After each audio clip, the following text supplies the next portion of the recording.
Hello' everyone, এয়া এক মাখা বেঙেনা এনেকৈ কাটি লৈছোঁ ৰ'ব। লৈ পেলাই এনেকৈ ফ্ৰাই হ'ব দিছোঁ।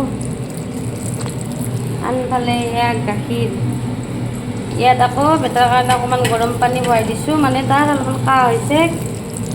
ইয়াত চিকেন আছে, চিকেন দেখুৱাই দিছোঁ। ইয়াত লোকেল চিকেন, ভাবিলোঁ কি গা ভাল নাই তো কুকাৰতে এনেকৈ দি দিছোঁ।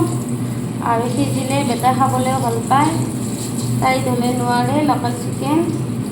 তো দেখুৱাই দিওঁ অকণমান কেনেকুৱা কালাৰ কেনেকুৱা আহিছে জনাব।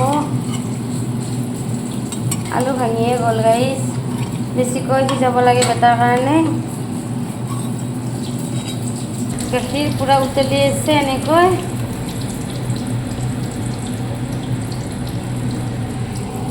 এইফালে আকৌ বহাই দিলোঁ 4 পিচ। এনেকৈ হৈ থাকিব আৰু আজিৰ ভিডিঅ'টো ইমানখিনিয়ে আছিল। ভাল লাগিলে লাইক কমেণ্ট কৰি দিব। আজিলৈ বাই বাই।